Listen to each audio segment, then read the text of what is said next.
Les informations en détail. Le président Abdel Fattah el-Sisi a reçu le vice-premier ministre italien et ministre des Affaires étrangères et de la coopération internationale Antonio Tajani au palais d'Al-Ittihadiyya en présence du ministre des Affaires étrangères Sameh Choukri. Le porte-parole de la présidence, l'ambassadeur Bassam Radi, a déclaré que le président el-Sisi a chaleureusement accueilli la visite du ministre italien tout en appréciant les relations historiques étroites qui rassemblent l'Égypte à l'Italie. Le porte-parole de la présidence, l'ambassadeur Bassam Radi, a déclaré que l'Égypte est fière de ses relations historiques étendues et distinguées avec l'Italie au niveau gouvernemental et populaire. Il a également souligné que l'Égypte accorde un intérêt particulier au développement de ses relations avec l'Italie et le renforcement de la coopération fructueuse et plus élargie dans tous les domaines, vu l'histoire ancienne des deux pays, leur grande civilisation et leur position centrale en Méditerranée. M. Radi a d'autre part ajouté que la réunion a abordé un certain nombre de dossiers stratégiques importants concernant la coopération entre les deux pays, ainsi que des discussions et des échanges de vues sur les questions régionales et internationales d'intérêt commun.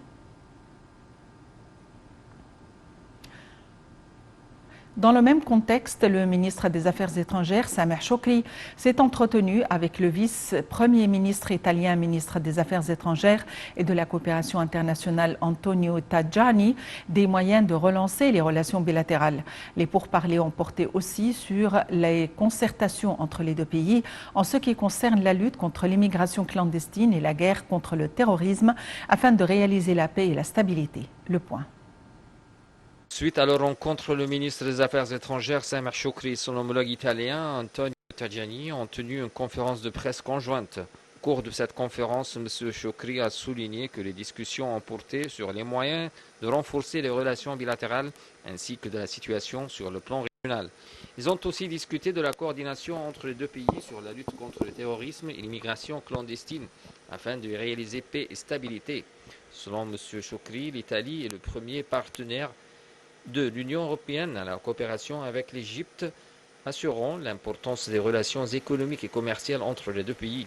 Concernant la cause palestinienne, M. Choukri a souligné le soutien durable par l'Égypte des droits légitimes du peuple palestinien à établir son État sur les frontières de 67, assurant le rôle déployé par l'Égypte avec toutes les parties et les gouvernements israéliens successifs pour résoudre le conflit sur le principe de deux États. De son côté, le chef de la diplomatie italienne, Antonio Tajani, a souligné que son pays est prêt à accueillir le forum des hommes d'affaires des deux pays, insistant sur l'importance de coopérer afin de faire face aux répercussions de la crise russo-ukrainienne pour réaliser la sécurité alimentaire. M. Tajani a d'autre part indiqué la nécessité d'aboutir à un accord sur l'organisation des élections en Libye et de réaliser une coopération entre les parties libyennes concernées pour résoudre la crise. Le Premier ministre, Dr Mostafa Madbouli, a enjoint de suivre les projets mis en exécution dans les secteurs de l'eau potable et le drainage sanitaire qui visent à répondre aux besoins des habitants partout dans la République. Lors d'une réunion tenue pour suivre les projets de dessalement de l'eau de mer et de drainage sanitaire à Alexandrie, en présence du ministre des Logements et des Sociétés urbaines et un certain nombre de responsables concernés, Madbouli a enjoint de fournir les terres nécessaires pour installer les stations susceptibles de dessaler l'eau de mer. Ceci intervient pour réaliser les directives du président Abdel Fattah el-Sisi pour dessaler l'eau de mer et avoir de l'eau potable dans les différents gouvernorats côtiers au niveau de la République. La réunion a passé en revue les travaux proposés pour développer la capacité et la station de traitement de l'eau potable à Alexandrie. Le président français Emmanuel Macron et le premier ministre allemand Olaf Scholz